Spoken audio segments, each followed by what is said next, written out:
Hey guys, welcome back to Vertical Momentum. I'm your host, Richard Kaufman, also known as the Comeback Coach. Guys, today's going to be an awesome interview.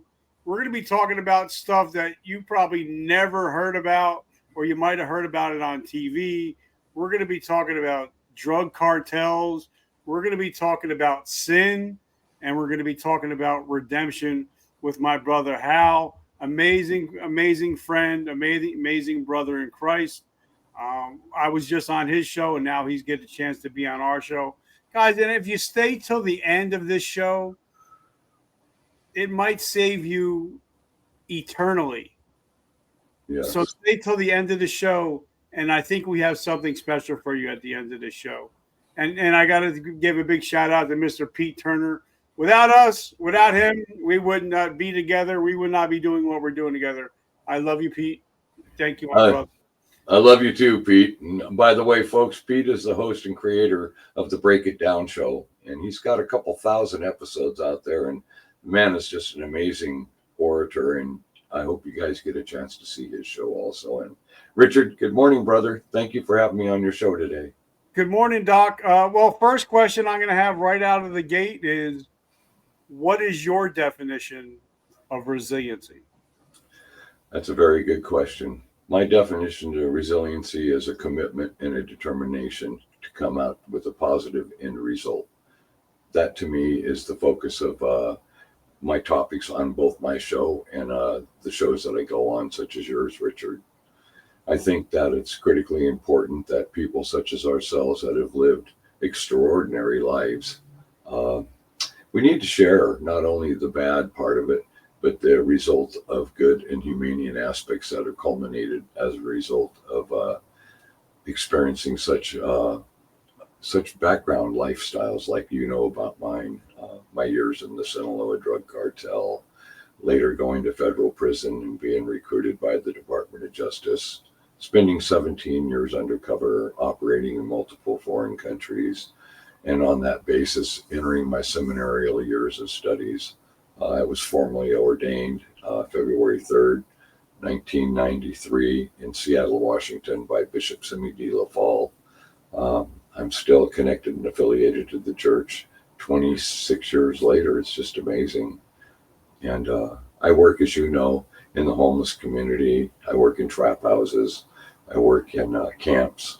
I work with people being delivered to my own residence here in the town that I live in. And this is just my payback, trying to make right the wrongs, if you will. And Richard, that's what I was hoping that we could really convey in our topic today, this discussion. With your permission, I can give a brief rundown of my past and what cultivated into the servitude that I've now spent the last quarter of a century being focused on. Yeah, Doc, definitely. Give us a quick down and dirty about who you are, where'd you come from, and how did you become such a force like you are today? Well, thank you for that, Richard. May God get the glory, not us, ever. Amen. My story starts in 1969. I was in high school in Edmonds, Washington, just north of Seattle. And myself and two of my friends got caught smoking a cigarette on campus. And back in the 60s, when you got caught doing something like that, they kicked you out for a semester. Well, my mother didn't want to have her son running around. I had a brother in Vietnam at the time. My mother was a single woman raising three other children at home while John was over there fighting the war. And she had a friend that owned a mining corporation down in central Mexico.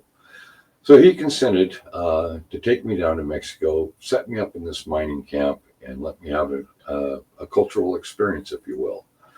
So my mother agreed to it. I was packed up and taken down to Durango, Mexico, which is a centralized state in the country of Mexico. And where I was at, the camp was bordered along the Zacatecas border, another state just above us. So when I arrived to Walterio, Durango, Mexico, I was taken to a very impoverished village of maybe no more than 200 to 250 people that resided there at that time.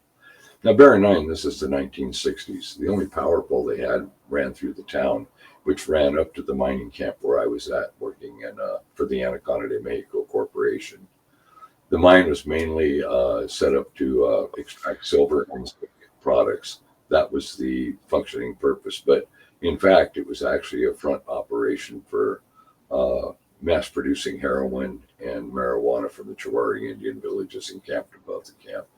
My mother was unaware of any of that. I want to make that absolutely clear. She just thought that I was going down to Mexico, that I would be in an isolated environment, and this would afford me an opportunity to learn about another cultural existence.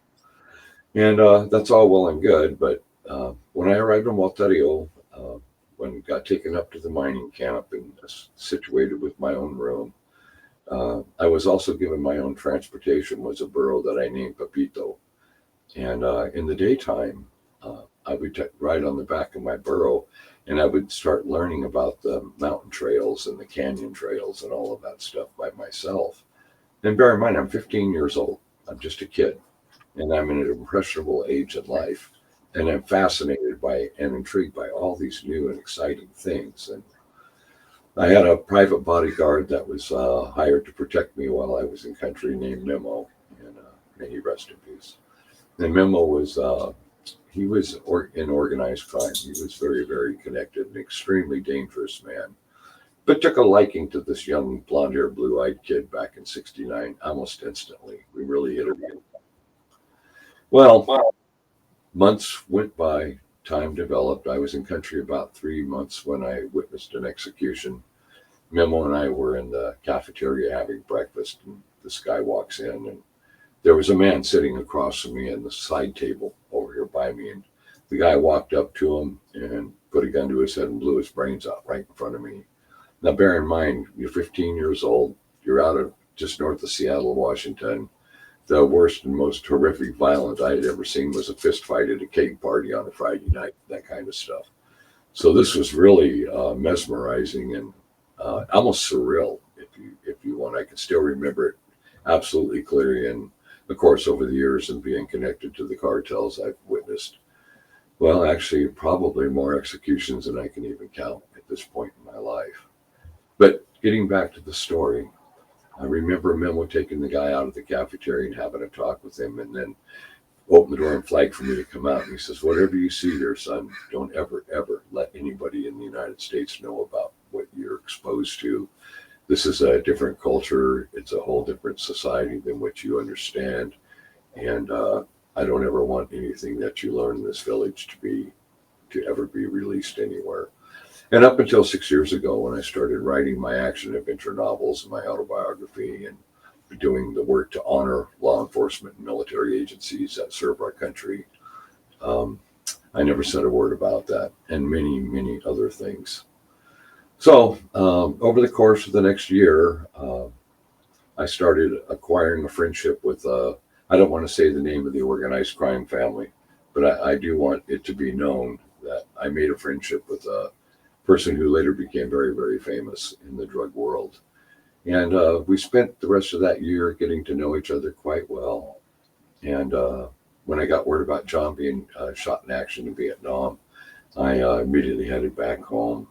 I remember going to the Bremerton Hospital and looking at my brother on that ward and all those other young, brave soldiers that were, with various medical combat related injuries. And I was angry, very, very angry, seeing my brother, who had been my idol, my hero, my whole life, laying in that bed and looking at all those other men. I can't describe the emotions that went through me. And so I went to Edmonds Community College, got my GED, and on November 7th of 1971, I entered the United States Army. I was 2 weeks after I turned 17, so I was very young. And I headed to Fort Knox, Kentucky, and did my basic there. And then from there, Knox, huh? Yeah. Fort Knox, 1986. Yes, that was me. Yeah, 71, 72. But then I went from there to Fort Polk, Louisiana. And at this time, Vietnam was going on real strong. And they had this place on our base called Tigerland. And that's where I was sent to. In Tigerland, you learned extensive training about escape and evasion tactics. We actually had simulated prisoner of war camp training, which, as you know, I was later captured in life. And that really came into play at that time. But we had special weapons qualifications, learned all kinds of stuff, but mainly jungle survival tactics and combat related tactics while in the jungle environment. Fort Polk, Louisiana was a alligator and snake ridden environment, really probably pretty compliant to the Vietnam type of environment that we were soon to be heading into. Now, bear in mind, during the time that I went through Tigerland, they had a specific program set up where they were bringing trainers out of Vietnam to specifically train us. So we have these guys that haven't even been back in the United States 30 days, and they're still got that combat environment in their mindset. And so when they put us through the training, it was very rigorous. And I remember after my cycle that Congress actually shut down the Tigerland program, if you will, that I was on. And there's a movie out there called Tigerland. It's exactly made at the same time that I was in Tigerland. And I would really behoove your audience to see it. So they would have an understanding of the mindset being created for younger people such as myself that would be soon expectedly heading into combat. Well, one thing led to another. I finished my AIT there, graduated out of Tigerland, and decided I wanted to be a paratrooper. So my next stop was Fort Benning, Georgia. And here I am. I'm barely 17 and a half years old. And I go through 0 week, ground week, tower week, jump week. And of course, on the 4th week, you get your 5 jumps in, and then you get your wings pinned on your chest. So I'm not even 18 years old. I'm already a paratrooper. I have all of this discipline and background embedded within me that would later, as I entered into a criminal lifestyle, really come into play. I understood the chain of command.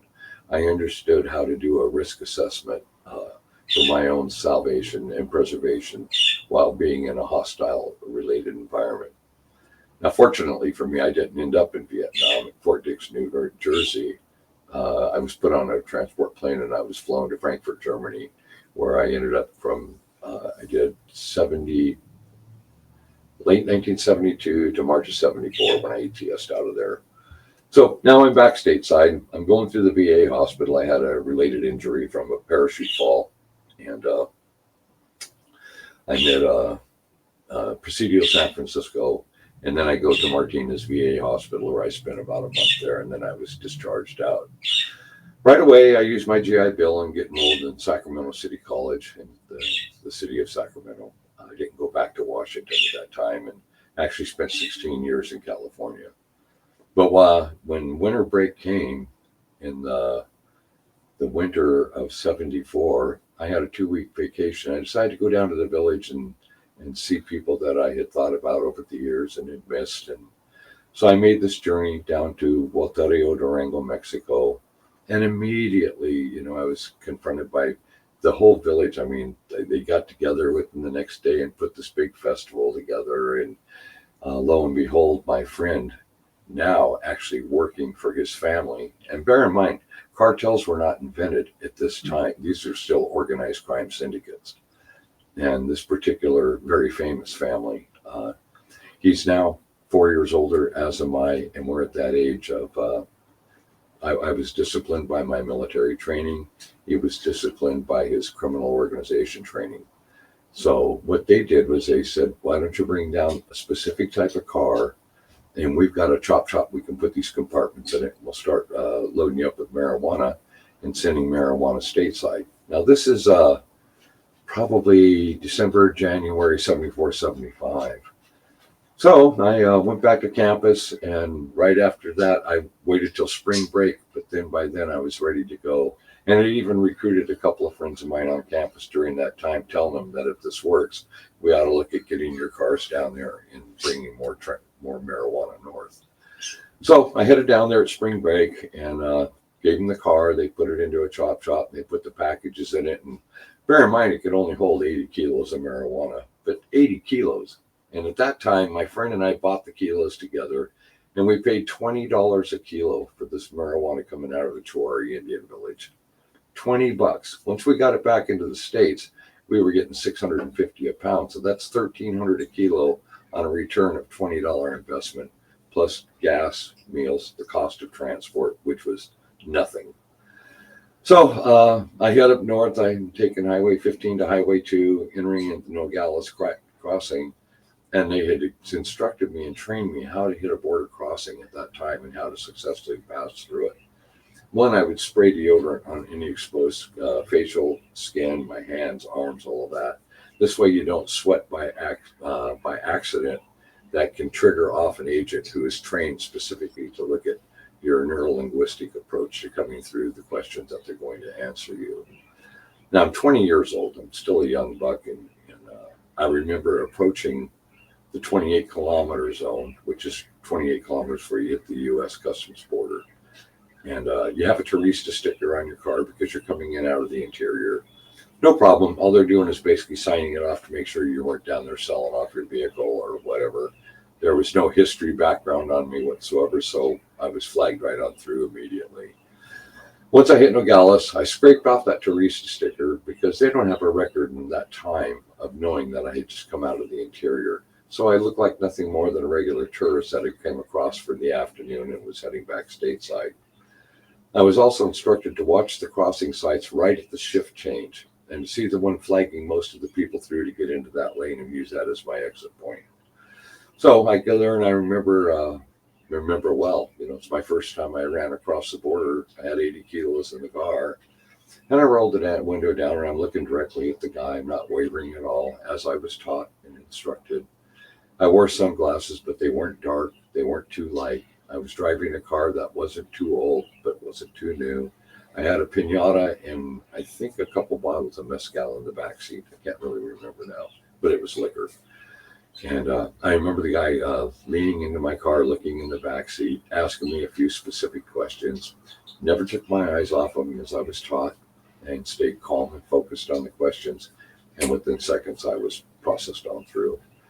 So now I'm in the state of Arizona and I'm really excited, man. I mean, I just made my first border crossing and this is a big thing to a 20-year-old kid that's kind of missing the charge of the excitement and the rush that I had when I was in the military as a paratrooper. And that feeling, when you exit an aircraft and your feet hit the ground and you do the perfect PLF and you walk away smiling. It's the same kind of a feeling when you clear a border customs like that and you're on the road. So on my way to Sacramento, I get there, and I had a friend in the town of Winters, which is about 50, 60 miles north of the city of Sacramento. And he was a major marijuana mover. He was getting that stuff by the bales brought to him. Anyway, he consented to take my loads, and he said, I'll distribute for you. So I didn't have to go out there and build a market at that time. I had one guy that took everything that I brought to him. And within a few days, it was all flipped cash in my hand, and I was good to go. So I remember the first week after getting back and him breaking down the keys and getting it all out there, we cleared just over $80,000. Now, bear in mind, this is 74, 75. We're living on less than $400 a month on the GI Bill. And that kind of money mesmerized my other two co-partners who ultimately I brought into the smuggling end of it, bringing their cars down and started bringing more and more loads north. Well, for the next year, we did real well. Everybody was happy. We're making more money than we'd ever seen in our lives, but we're also caught up in the rush of the lifestyle of what we're doing. And the beginning of the semblance that we thought at the time was we were becoming powerful. Of course, later in life, as I had entered the Sinaloa cartel and worked in the cocaine industry, I learned a lot about power. And I learned a lot about power's influence on a person, especially someone that doesn't have a lot of experience with it. But we'll get to that in a moment. My friend got busted, the guy in Winters. He got taken down by the feds about a year later. So all of a sudden, the business is over overnight. And you go from rags to riches and riches to rags just as fast because it's, Richard, it's crooked money. And crooked money just has a way of igniting itself and disappearing into the fog. And that was a time that I met my lifelong friend, a man that I love closer than a brother. His name is Victor Mojica. And Victor had this little carniceria, if you will, called Algo Nuevo, meaning something new in English. And it was a little cafe set up by the college. And I can remember, well, going there and being a struggling, starving student. By this point, I already lost everything again. And Victor would feed me free meals. And a friendship developed. And to this day, we talk to each other every single day. And we're looking 45 years later. That's how long we've been together. And Victor, I think all of us that have been in the high-level criminal industries have people that are legitimate in our life that are just as meaningful, if not more so, because they keep us focused that the world that we're living in, when you're a part of a drug cartel, your world is all about staying alive, surviving, not going away for the rest of your life because of the things that you've committed just to get up the ranks of where you're at to where you become, in my case, an underboss in the Pacific Northwest at that time. Um, but getting back to the smuggling part of it, Richard, the marijuana business was hugs and handshakes. Everybody was cool. It was small time. As we were expanding and getting more, the Troy village that I was getting my marijuana from had other clients, of course, before I got into it. So they were only able to segment up X amount of kilos to me. So we had through memo, he had a friend over in the state of Jalisco, just outside of Guadalajara, that had a ranch. And the guy that I met was actually from Sinaloa State, but was now living over there in Jalisco. And his name was Rafael Cara Quintero. And I'm sure you've heard of that name. He's the one that kidnapped DEA agent Kiki Camarena and executed him back in the mid 80s. Now we're already into this is probably 79 or 80. Forgive me, folks. I'm in my 70s. It gets a little slow bringing it back. But anyway, I met Rafa, and then I met this other guy that they nicknamed him El Chapo, and Joaquin Guzman, very very famous name. And I have a photograph. I think you saw the picture. Did I send that to you originally? Yeah. Yep. That was 42 years ago when that picture was taken. And El Chapo was 26 and I was 28 at the time of the photo. And he wasn't the drug lord yet or nothing like that. But I always knew with Chapo that he was going to go places because of that drive and that determination and the ruthlessness within his soul that is necessary to do and to achieve the goals that he ultimately acquired, becoming the largest drug dealer in the world. He passed Don Pablo Escobar. He passed everybody, the Ochoas, all of them. And I, over the years, had observed and monitored his growth. And I remember the last time I saw Chapo was I think it was in '93. There was a wedding in Culiacan that I flew down to go to with my wife. And I remember sitting at the table of bosses, and my wife was sitting across the plaza with the other women that were married to some of the cartel guys. We're now in cartel time. And I remember Los Tigres de la Norte was the famous Mexican band playing at this wedding.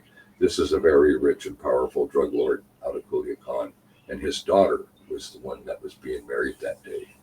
So if you can visualize a small plaza, buildings on all three sides except the entry area, we were on one side, the wives and family members on the other at their tables, and then the table of the husband and wife to be, and then their parents sat. So there were 6 people at that table, and of course bodyguards standing behind him with AK-47 rifles in play.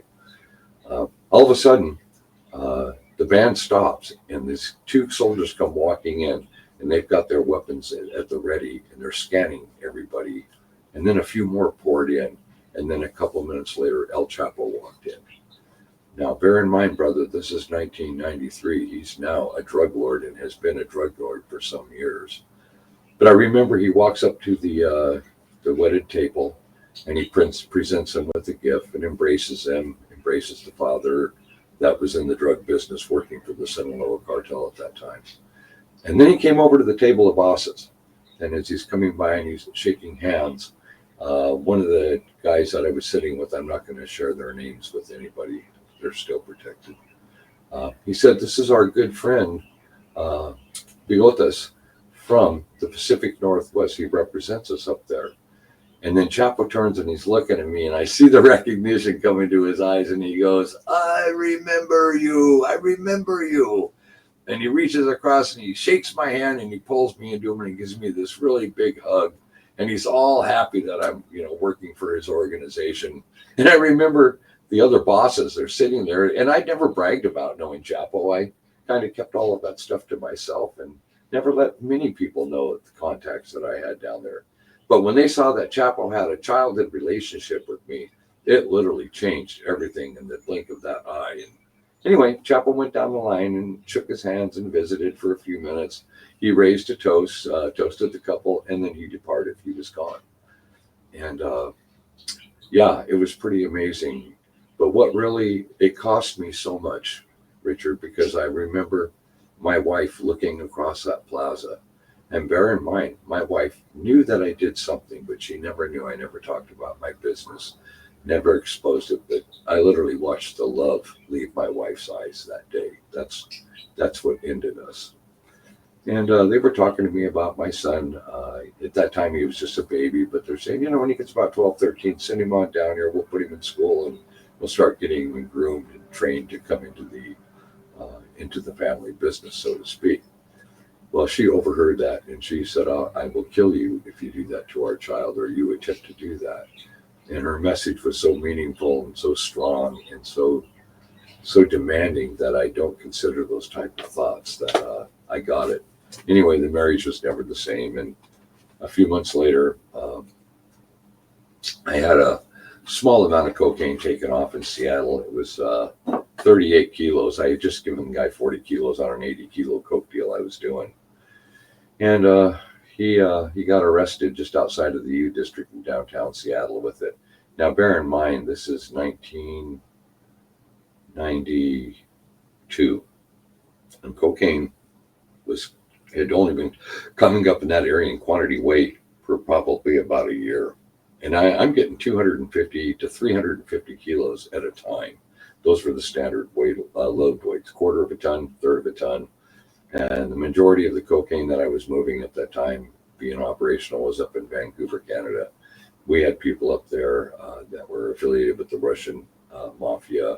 We had the Asian community and one of the biker communities were tied into us.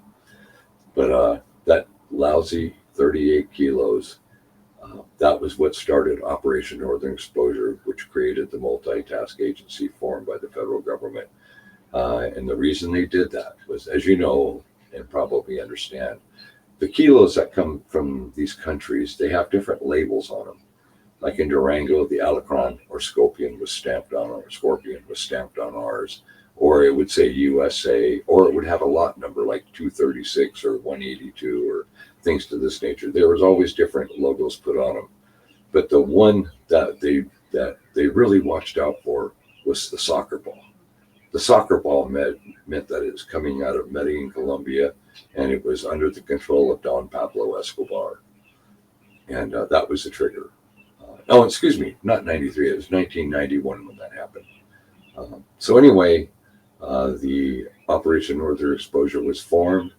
It didn't take him too many months before they figured out who Hal Bradley was and realized that I was a drug kingpin operating in the Pacific Northwest. Living in a small town called Granite Falls, Washington. I had an antique store, had a gas station. My associate Victor and I had 47 rental properties together up there.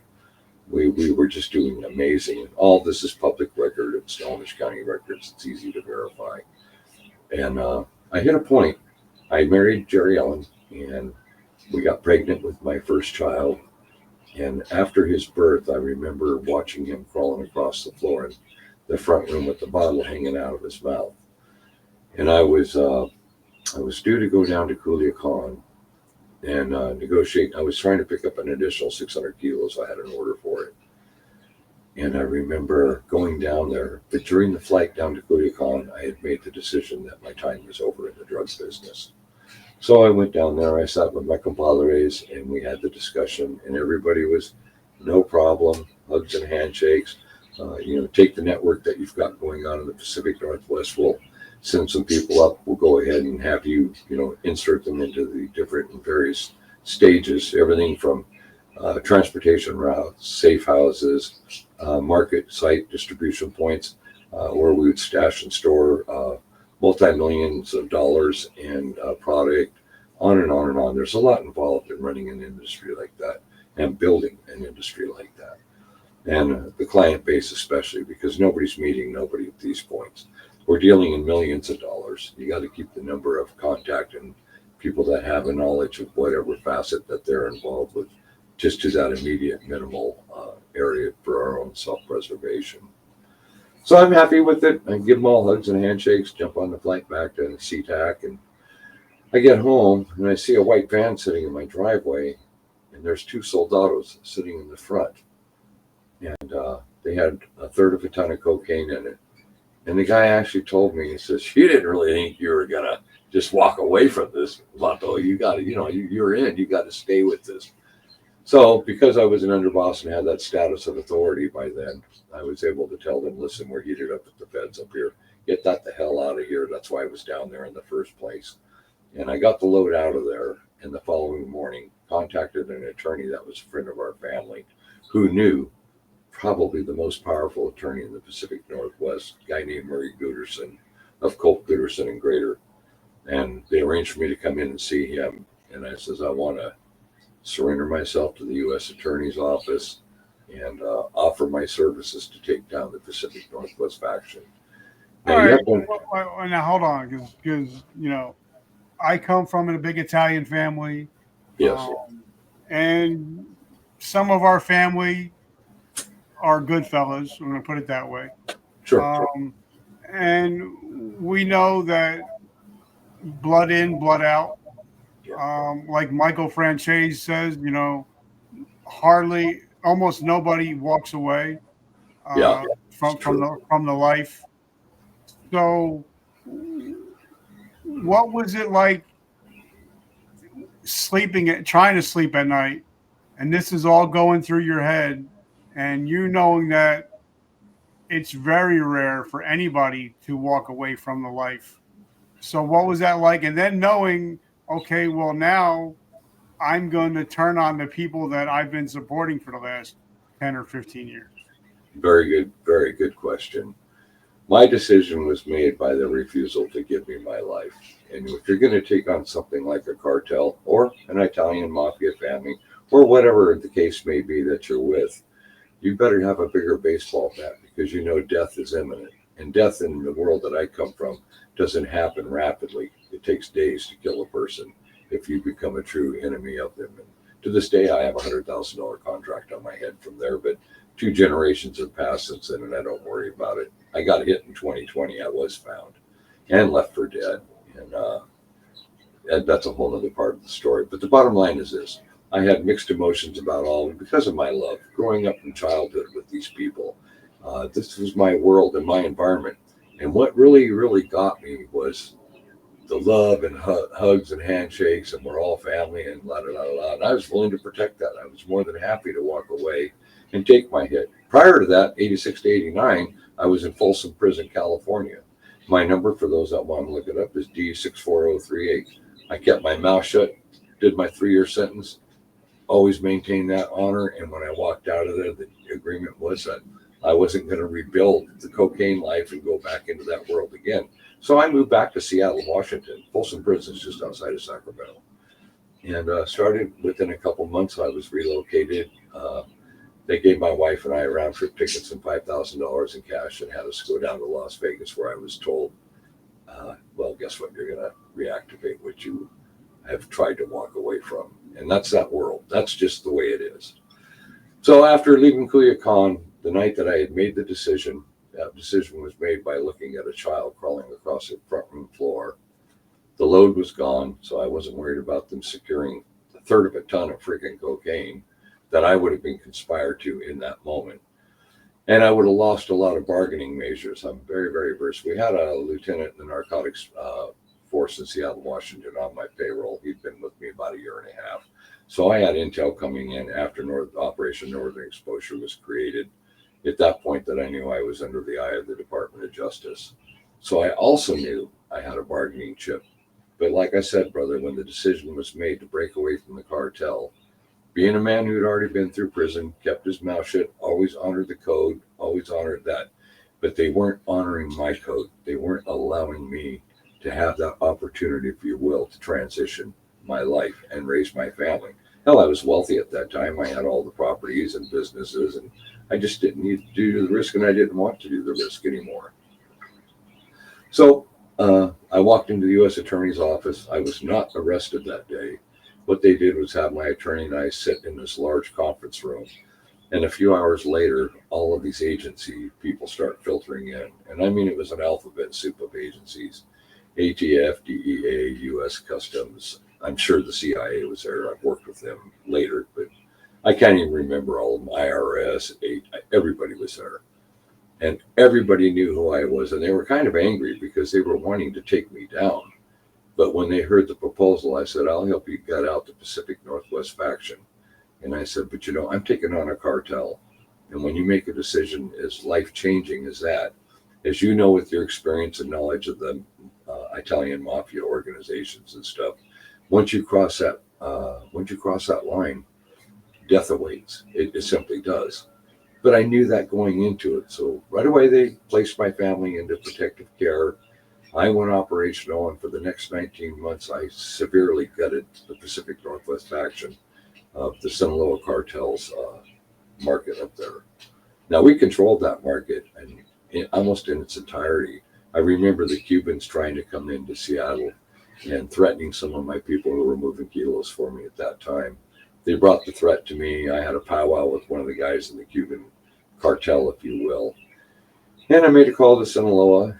A crew comes up, and within a few days, there's not a Cuban left in the Pacific Northwest area. I mean, I had that capability and used that capability to maintain the organization that I was building for them and myself, and to virtually eliminate any threats or competition that would come our way. All right, now I got another question, because when you're a part of that life, Yes. everybody, every Christmas, every holiday, it's the same 5 or 10 people that hang out together. You vacation together. It's kind of like Goodfellas. You vacation together, you eat dinner together, you do everything together. But now all of a sudden it's just Hal, his wife, and his kid. How did that loneliness hit you?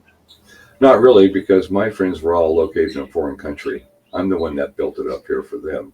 I may have been blonde bear, but they said, aquí en su corazón vive la sangre de la ciudad. In your heart pumps the blood of a village. I was a child down there. So my childhood upbringing and understanding of the culture and understanding of the commitment and the loyalty, most importantly, the loyalty, that was not an easy choice, Richard, walking in and knowing I was going to be going after some of the people that I grew up with from childhood. But the choice was made by the people that were not going to let me go. They would not allow me that. And I couldn't believe it. I believed in my heart and soul that, yeah, okay, I did mine. I built it, turn it over to them, no problem. It just doesn't work that way. For one, I'm older in life now. This is 40 years later, and I realize the fact that I had so much knowledge. And by now, the people are becoming famous. They're becoming media worthy, if you will. So you're a potential threat to that, and the threat needs to be eliminated. And that's what happened. Okay. Anyway, I was facing a mandatory life sentence because of being under the Kingpin statute at that time. And the deal was with the AUSA was that I could work down from that, and we would settle after we saw what I had done. Well, I did everything I said I would do. And I remember the day of sentencing, the U.S. attorney and all these agents stood up and said, man, this guy, he put his life out there. He really did everything that he agreed to do, and then some. And they recommended that I got 8 years in federal prison, which was basically a slap on the wrist compared to the magnitude of the industry that I had built in the Northwest. So the judge was compliant with that. They sentenced me to 8 years. And then, get this, the judge gives me 30 days to get my affairs in order, say goodbye to my wife and kids, which now the marriage is on the rocks and pretty much over. But I had that opportunity, and that's very rare. But that's the respect that I had earned as a result of sticking to my commitment. And I didn't run around and get myself arrested and decide to go tell on all the boys and girls in my neighborhood to cut a deal with the feds. I wasn't arrested. I walked in with sheer focus and determination to take down the very cartel that wasn't allowing me to walk away and build the life that I was now ready to enter into. So I remember I'm in a holding cell awaiting Con Air flight to Inglewood, Colorado, which is right next door to ADX Florence. And at that time, this is 1994, October, November, they had the opening ceremony of ADX Florence going on when I arrived in Inglewood. We could go in the yard out back and you could look up on the hill and see Florence. And that's where Chapo is today. And, it's known as the Alcatraz of America, or the Alcatraz of Colorado, excuse me.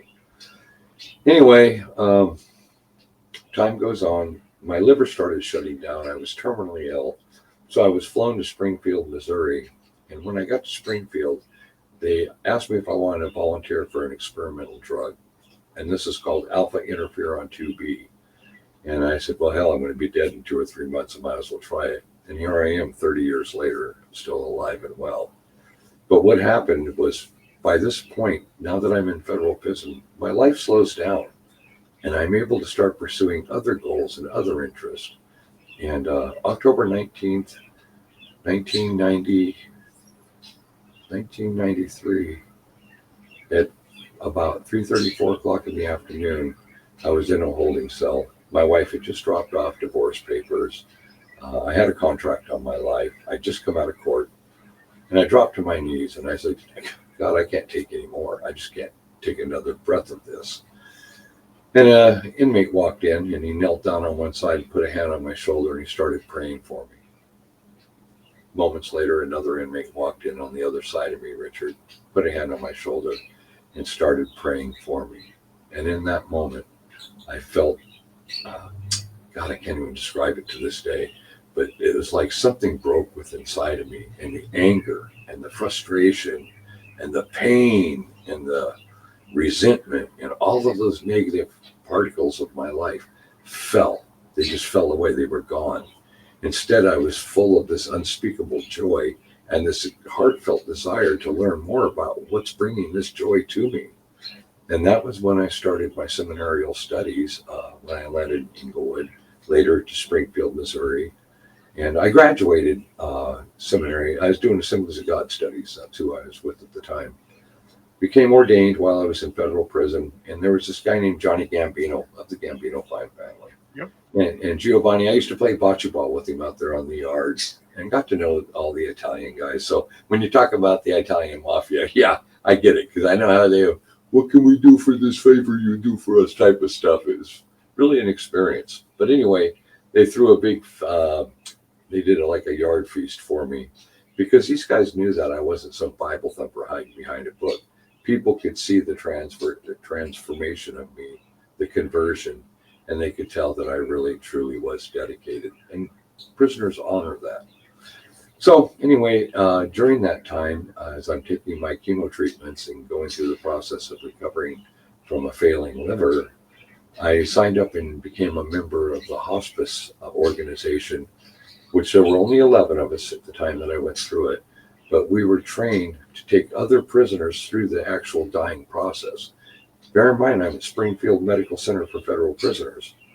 And once I got certified and became a hospice counselor for the next 2 years, my seminarial studies were all done in those dying rooms. That was my university. And I can remember how humbling it was. I took 24 prisoners through the dying process at the same time that I was just cramming like crazy and getting my studies done. And I also worked in the education department.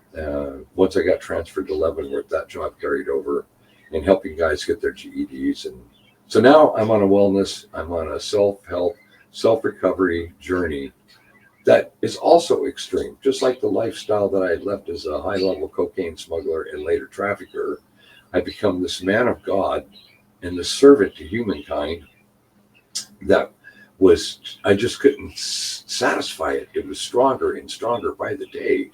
My calling was very, very clear. And, as a high-level narcotics trafficker, I wasn't selling dime bags out on the streets. So I didn't really understand the concept of the damage I was doing. I was moving throughout the year a few tons of cocaine a year, and I was so away from that and departed. The people, Richard, in my life were people that were very successful in business, or successful in organized crime. They were people that were not sitting on the street scraping the next $10 bill together to get another fix slammed in their arm. But that's where my calling came. When I got released in October 19th, 1994, I was flown back to Seattle. I had already been in touch with Bishop LaFall and his wife, And they came to the halfway house and they met me there. And the following day got me released to go to the church. And February 3rd of 1999, I was formally ordained under their ordination, and to this day still carry the ordination title through that organization.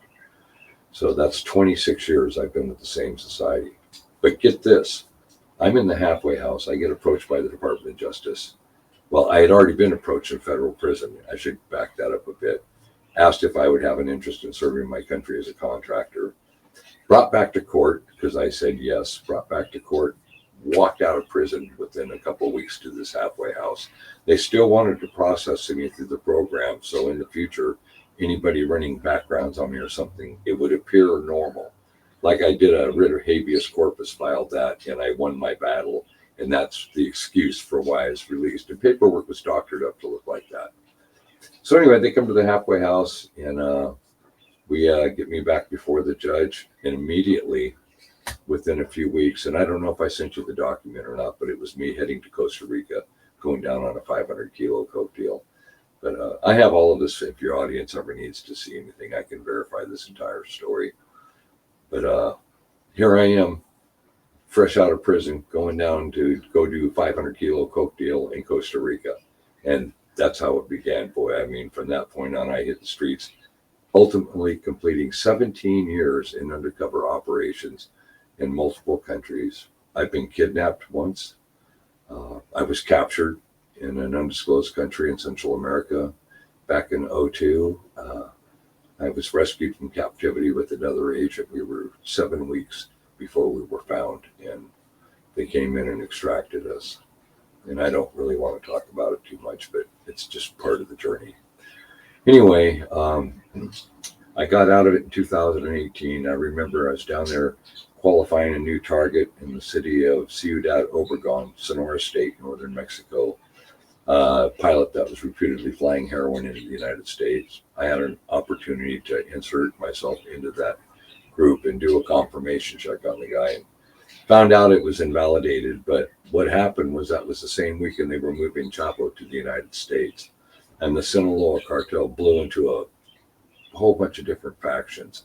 Yep. And the operative, we all remember the history of it. The operatives were in Ciudad Obregón, there with the city I was at. They were killing people on the same block in the house that I was at. And I hid for 2 days in that house. And then they put me in the trunk of a car, drove me through a cartel checkpoint outside of the city, and another one as we were heading over to the Ciudad Obregón International Airport to get me the hell out of the area. They got me in there, escorted me right onto the plane itself. I landed in Tijuana, where I had a team waiting for me on the U.S. side in San Ysidro. Walked across, cleared customs, walked right on through, got picked up by the team. That night, I was debriefed half the damn night, going through everything about the information, ultimately invalidating the guy. He wasn't a rich target that we thought. And the following morning, I just told him, guys, I'm 65 years old. I'm just too old. I can't do this anymore. And I rescinded my contract. Now, bear in mind, I'm not some CI working off a case. I'm a contractor. I can quit any damn time I want. But I did give them 17 years undercover, and we accomplished amazing things in those years. And I do feel such a privilege and honor to have worked with so many people in the CIA, the DEA, U.S. Customs, Special Forces teams of the military, all the different countries I would go into where I would have that cover in my back. And about my action adventure novels, Richard. I've written 11 of them. And every one of my books are dedicated to people that are affiliated with law enforcement in that world, and just the unmistakable memories that will forever, some of them haunt me. Some of them I'm honored that I was able to participate in some of the work that we did, and some of it's still classified and I don't talk about it.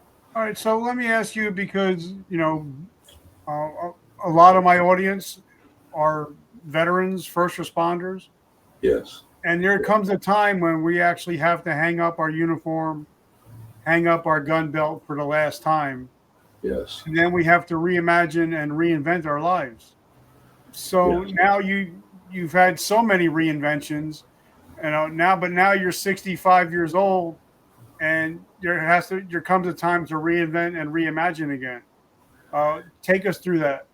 That's a good point, brother. For one, my love for the veterans is immeasurable. You know, every one of us took an oath of office to that office. We took an oath to the Constitution of the United States. And even when we retire from the military, that oath never leaves any of us. Yep. It has no expiration date, my brother. But my thing, once I had, in 2018, as I told you, and I'd stepped out of it, I was focusing very, very hard on outreach services at this time, working with a lot of homeless vets, being able to give them opportunities to find other resources, other directives. You know, I have a doctorate now. I got that in 2004. And during the time that I was operational undercover, also at that time, I was pastoring a church. I was working in outreach services. So I had multiple lives going on at the same exact time. And but nothing has ever been stronger than the commitment to serve, to say I'm sorry, and to pay back the world to the last breath I take. But working with veterans is significant because I get to hear the whys, the pros and cons. Of course, we all know successful veterans that came out. They were career oriented from day one, but we also know the veterans that have advanced PTSD as a result of surviving combat related experiences or whatever. So my message to the veteran community is, one, I started going to the VA 51 years ago when it wasn't at all like it is today. And the resources are absolutely amazing. Now I understand we've had recent cutbacks, which we have. My doctor told me that scheduling appointments now can be set back as much as a month because of lack of certain manpower in the VA system. And I'm really upset about that, because if you took that oath that we all took, you have a right to your medical, your psychological, and your occupational privileges, if you will, that you earned. But I'm not going to get into politics today. I'm not interested in doing that. I'm interested in recognizing. Me either, brother. I'm not either. So. Yeah. But I also know that nobody is coming to save us. And no. we actually have to have a part in our own recovery. Well, you know, I'm so glad you brought up the veteran thing. Again, I'd like to go back to that because this is very important to any of us that have served. And we see what so many of them are confronted with now. But what they do have, Richard, that's different than my era. I was in during the Vietnam War. They didn't have the PTSD trained people qualified working in the VA facilities, which I'm telling all of you brothers and sisters out there right now that are struggling, take advantage of the social ethics of the Veterans Administration. That hasn't all been cut away yet. It's just been hampered, but it's still there. And there is occupational abilities that are just fabulous for veterans. And they're still there. With PTSD, all of you that are like myself, I've been a PTSD patient for decades. And the transitioning that I've seen and the benefit as a result of taking advantage of those services is highly significant, to where you can look in your later years of life and have some kind of a self-recovery and self-restitution to what you've gone through and survived, and to make peace with it. But not only, like Richard and I, we have backgrounds where we have been through things, but now with age of life, we have wisdom to attach to our academics and our military training. And what we can do is now apply in a greater sense humanitarian goals, and that's exactly what Richard and I both do. And Pete Turner, by the way. Yep. We're all there. We're all veterans. We're all there. But I got to tell you, Richard, the greatest joys of my life comes from when God gets the glory, and people don't recognize our face. They don't see us. All they see in the middle of the night is somebody representing God instead. And that's the major component to growing and maturing and serving God and his kingdom, is in the knowing that you're just one segment, one small vessel of many that, especially in these particular times in history, need to be out there and be deeply involved. When I was going through my seminary years, it took me 13 years to get my doctorate. And when I was going through all of that, I remember eschatology was my secondary study. My primary, my doctorate's in Christian pastoral counseling. My secondary was eschatology, the understanding of the end of days, and identifying with the signs, symptoms, all the things that we start seeing generating and amassing now, even to the rebirthing of the second red heifer that just happened last year in Israel, the third blood moon, all of these things that are coming into play that were prophetically written over 2,000 years ago. for this exact time, the time we're in today. And it's pretty awe-inspiring, but it can also be depressing, and it can also be kind of frightening if you don't have an understanding of some of the signs, symptoms, all the lies and the deceit that's going on with the media nowadays, people that are in power that are still deceiving so many people in so many ways. But you can't fight all of those battles. All you can do is what Jesus told us to do. He said, be the example. Yeah. Go forth to love one another as I have loved you. When I'm guest preaching in churches, that is my mission and ministry every single time, is to stand up before an audience and say, why do we complicate the basic requirement to love one another as God loved us? There's only 2 commandments Jesus gave us. One was to love God above all things, which we do, and the other is to love each other, which we complicate. It's crazy. And look at you and I, when we're emailing each other, Richard, it's always, I love you, brother. God bless you, brother. And we mean it. We feel it. We know that this is exactly what we're trying to show by example. So what made you start a podcast? Well, how did that come all about? Well, I as you know, I've been an author for a number of years now, and I wanted to start reaching a community, but not only sharing my story, but sharing the victory stories of other people.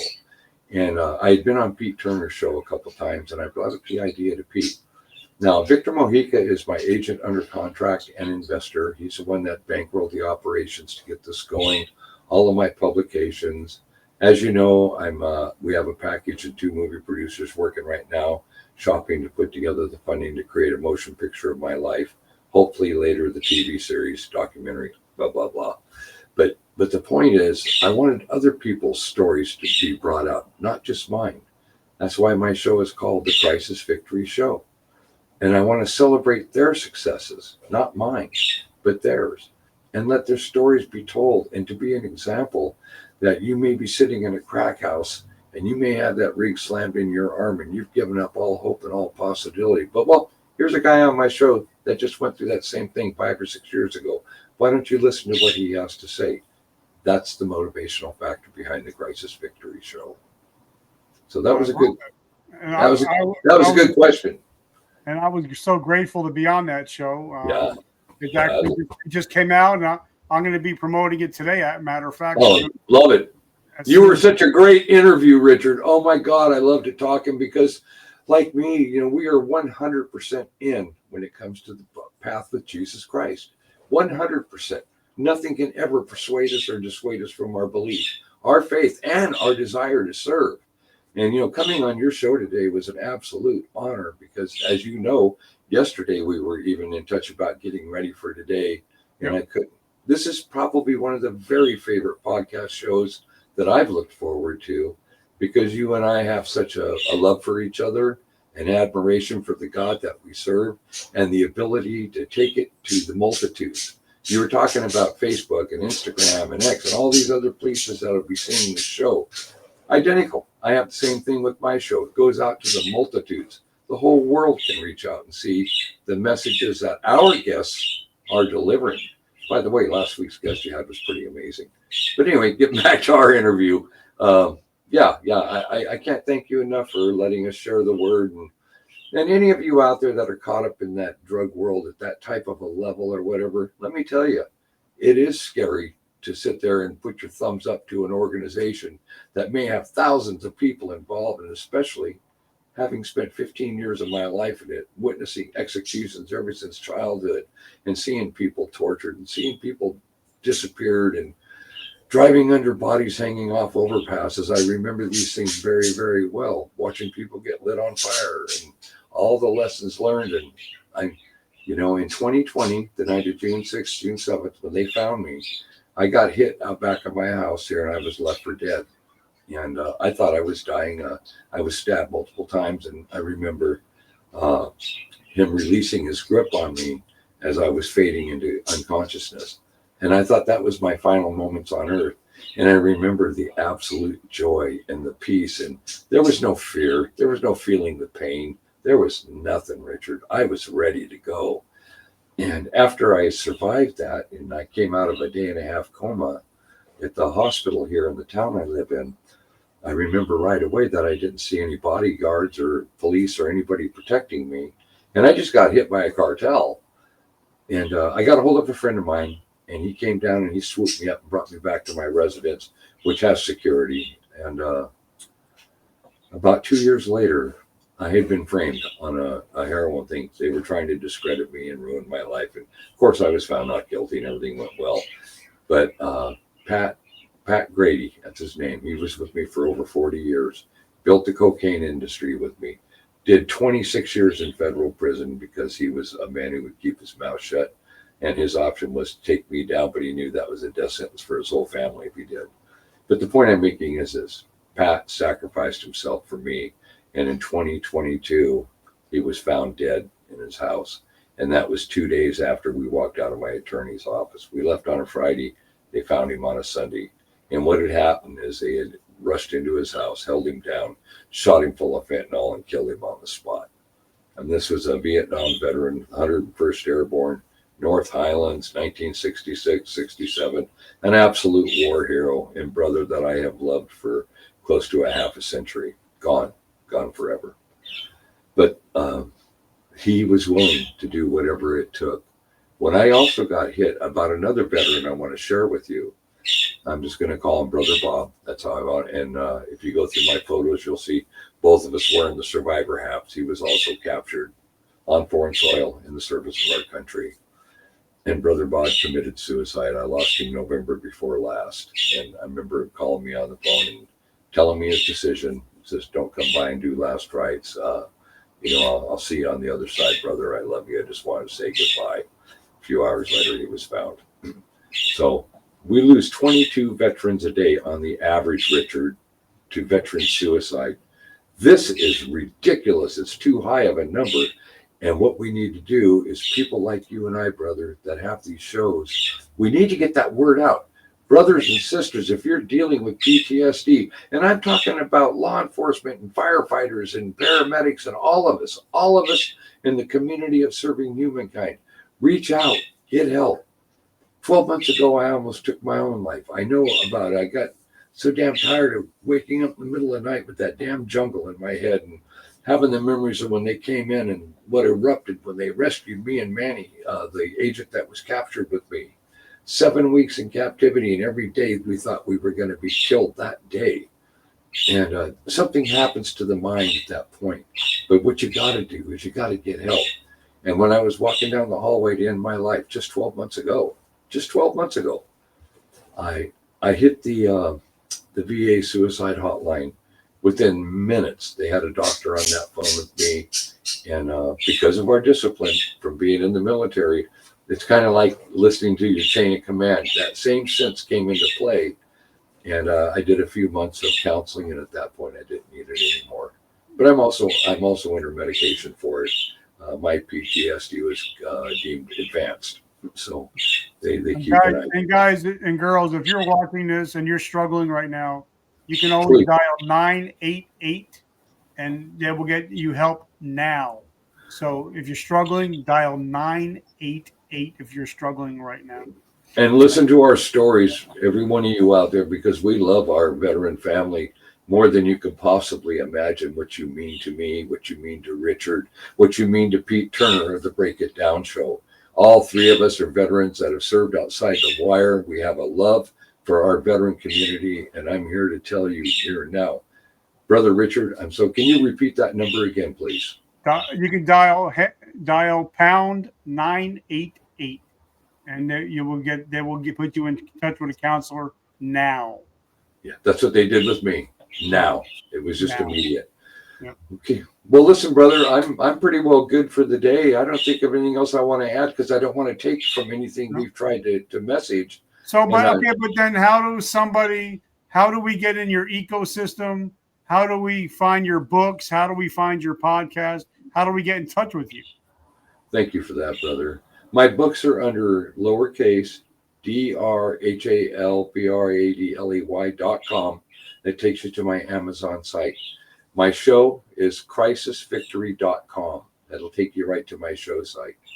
And I welcome each and every one of you to go to both of those sites. The books are very important to me because these books are reflecting the horrors of undercover operations and what people pursue with regard to surviving the cartel world, the victims out there. I talk about human trafficking cases I've worked. I talk about international drug trafficking, contract killers, and all of the bad things, but the goodness that's done through the people that sit and serve each and every one of you each and every day. And we need to recognize and honor them, because these young people are absolutely, God, they just take my heart, Richard. And you understand all of that. You know why. They're willing to die for that oath that we took. Yep. But in closing on your show today, Richard, I want to say I ask God to bless you and your family. I reach out to God to bless your listeners and the community. And as Richard said earlier, those of you that are veterans in struggle and strife, please don't hesitate to reach out to the numbers that are provided. You can go right to Google, hit the little microphone thing, and say whatever it is that you need, and it'll pop up on your screen. Yep. And turn to fellow veterans. We all have a community of understanding. If you're struggling out on that sidewalk, on that street, if you're in this area, I've probably talked to you. But you know what? You're loved, you're respected, you're honored, and you are treated and deserve to be treated with such dignity. So don't look down on yourself if you're in a moment of disparity, if you're in an environment less satisfying than what you have been seeking or expected when you first got out of the military. Understand someone will be there to pick you up. You just have to reach out and let them know. I love it. Now, Doc, that's normally the last question that I ask, but because it's you, I got one last question. I had one of the Iron Chefs on. His name is Simon Majumdar. And he said since COVID happened, we've lost over 100,000 restaurants in the United States. We got people driving Uber, driving DoorDash, just trying to make a living.